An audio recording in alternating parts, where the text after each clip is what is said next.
The good news according to John. Hear what the Spirit is saying to you this day. Early on the first day of the week, while it was still dark, Mary Magdalene came to the tomb and saw that the stone had been removed from the tomb.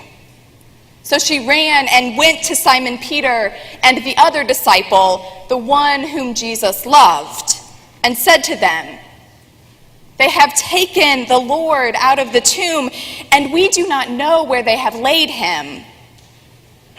Then Peter and the other disciple set out and went to the tomb. The two were running together, but the other disciple outran Peter and reached the tomb first. He bent down to look in and saw the linen wrappings lying there, but he did not go in. Then Simon Peter came, following him, and went into the tomb. He saw the linen wrappings lying there and the cloth that had been on Jesus' head, not lying with the linen wrappings, but rolled up in a place by itself. Then the other disciple who reached the tomb first also went in, and he saw and believed. For as yet they did not understand the scripture that he must rise from the dead. Then the disciples returned to their homes. But Mary stood weeping outside the tomb. As she wept, she bent over to look into the tomb, and she saw two angels in white, sitting where the body of Jesus had been lying, one at the head and the other at the feet. They said to her, "Woman, why are you weeping?" She said to them, "They have taken away my Lord, and I do not know where they have laid him." When she had said this, she turned around and saw Jesus standing there, but she did not know that it was Jesus. Jesus said to her, "Woman, why are you weeping? Whom are you looking for?" Supposing him to be the gardener, she said to him, "Sir, if you have carried him away, tell me where you have laid him, and I will take him away." Jesus said to her, "Mary." She turned and said to him in Hebrew, "Rabbi," which means teacher. Jesus said to her, "Do not hold on to me, because I have not yet ascended to the Father. But go to my brothers and say to them, I am ascending to my Father and your Father, to my God and your God." Mary Magdalene went and announced to the disciples, "I have seen the Lord." And she told them that he had said these things to her. People of God, this is the word of the Lord. Thanks be to God.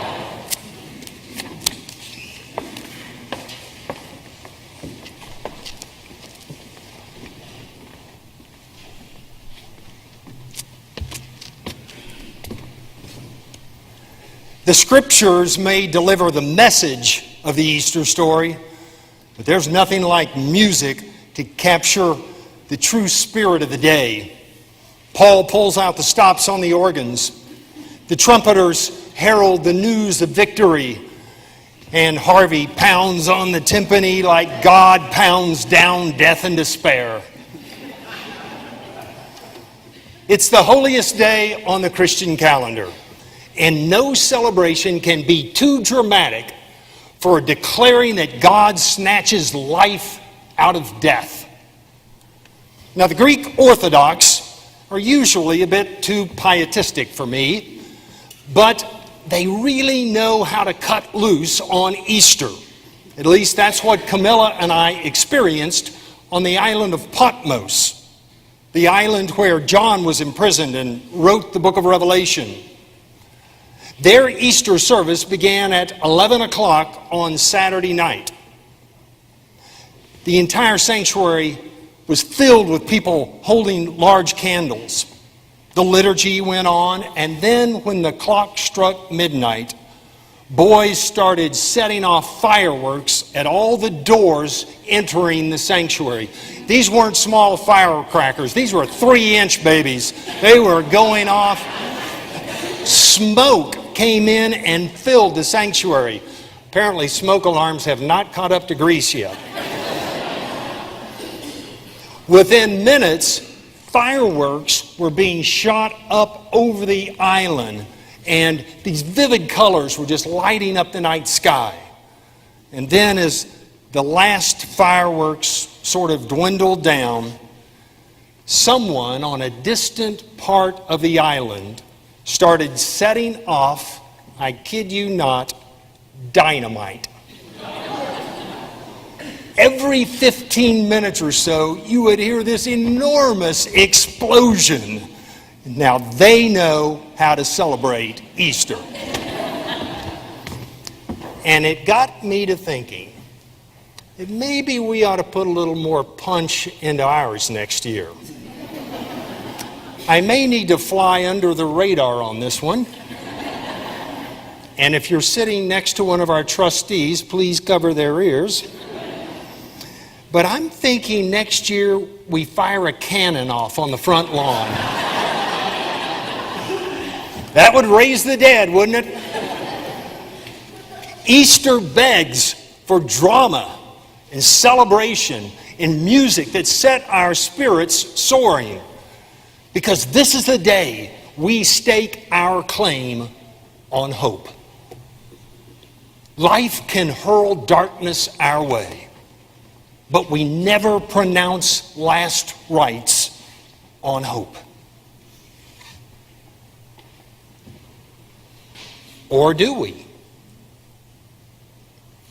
A colleague reflects on Tanisha Coates' powerful book, Between the World and Me.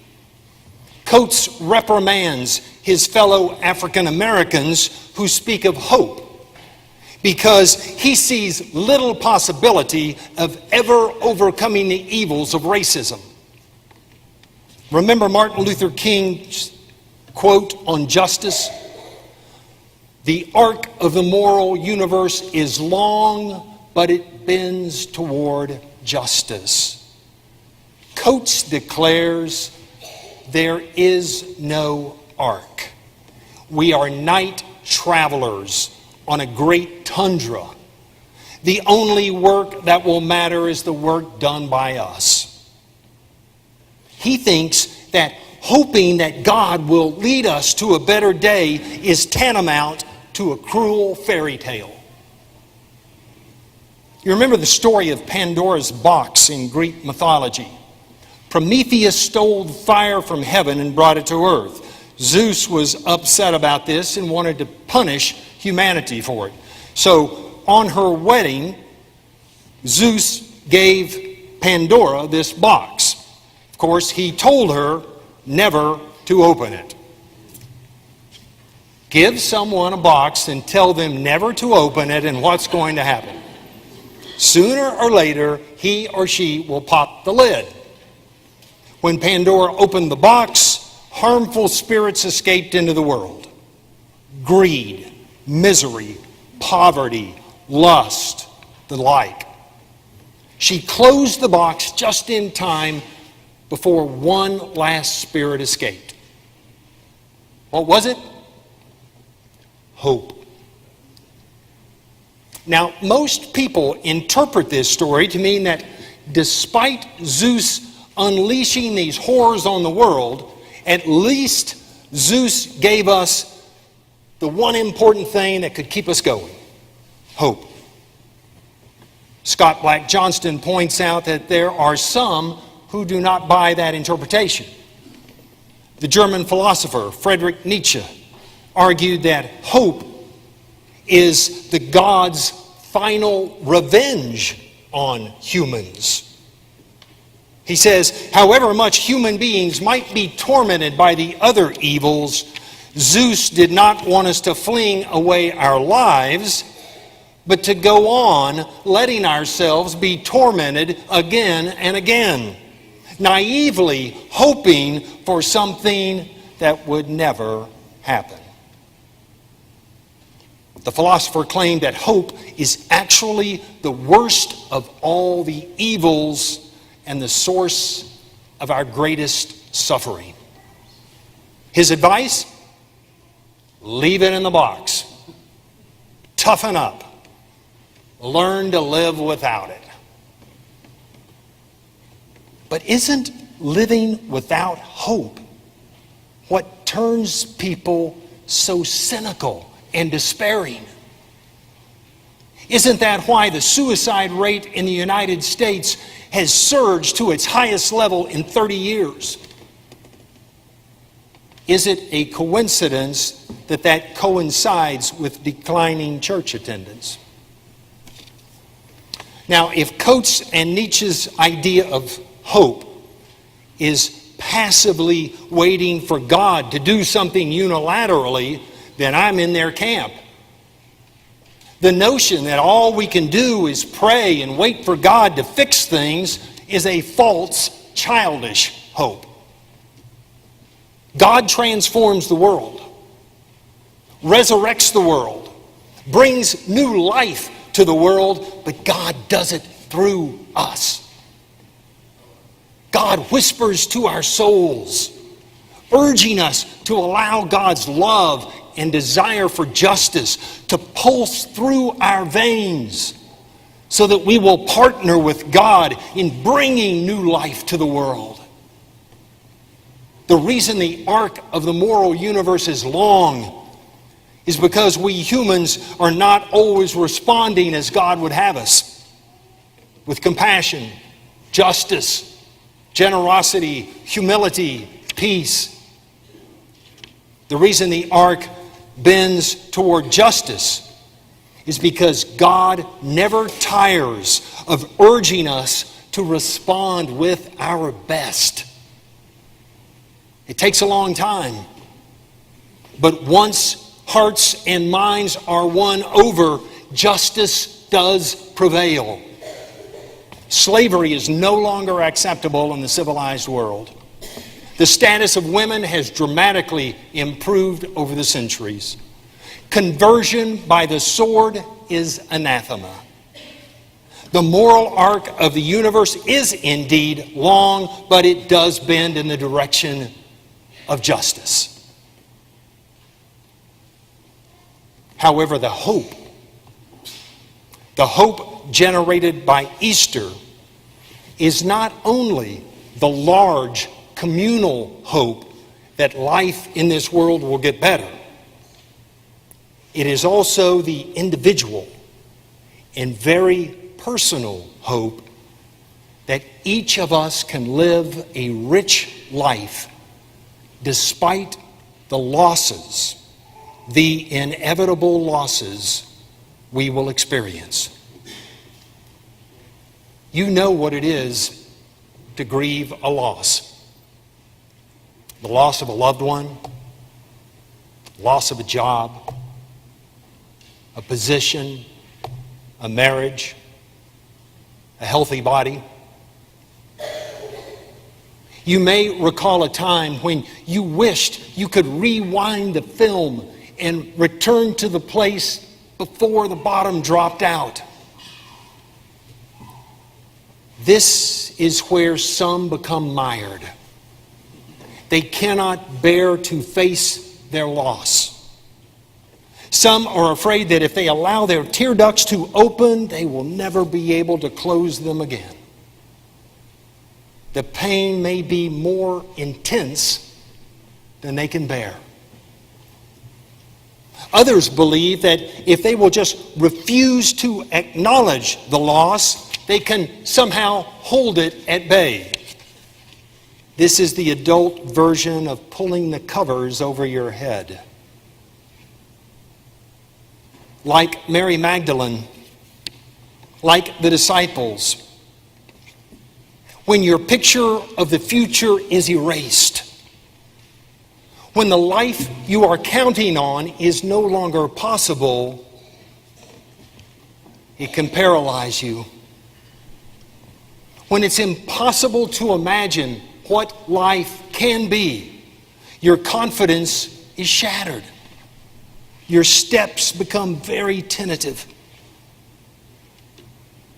When Jesus was executed and his limp body poured into that rock-hewn tomb, it devastated his followers.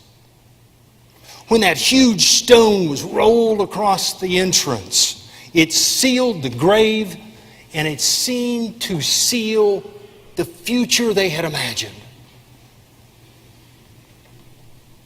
But something dramatic happened. They experienced the risen Christ. They caught a glimpse of life after death, and their lives were radically changed forever. The crucifixion of Jesus is a powerful expression of the boundless love of God. Neither intense suffering nor death can smother God's love.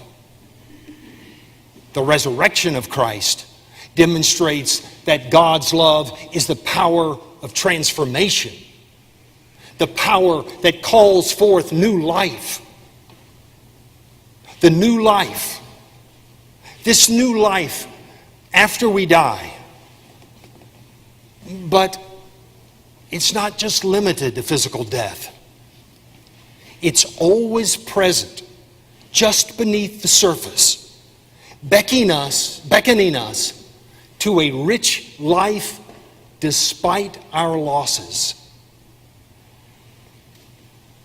The story of Mary encountering the risen Christ also reminds us that grief and joy intermingle. You do not have to end grieving before rejoicing. Mary stood outside that tomb crying. She was grieving not only the loss of her teacher, she was grieving the loss of her compass. She was grieving the loss of her rock, her purpose, her hope. It seemed her entire life had been shattered in one swift, violent miscarriage of justice. But then she encountered the risen Christ. At first, through her bleary, teary eyes, she believed it was just the gardener. But then a familiar voice called her name, and the radiance of the sun shined brightly. Both grief and joy can exist simultaneously. Human emotions bleed into one another. Seemingly opposite emotions can exist side by side. At memorial services, it is very common to witness family members with tears streaming down and a smile on their face as they celebrate their loved one, but also grieve their loved one and look forward to a future reunion. It's all mingled together. Easter is the premier day on the Christian calendar because it boldly declares that the last word does not belong to death, but to life. Not to darkness, but to light. Not to despair, but to hope. We dare not give in to cynicism and live as if we are trapped inside a tomb with a heavy stone covering the entrance. Because we are resurrection people. And we are called to lean into the future, to lean into a future of amazing possibilities.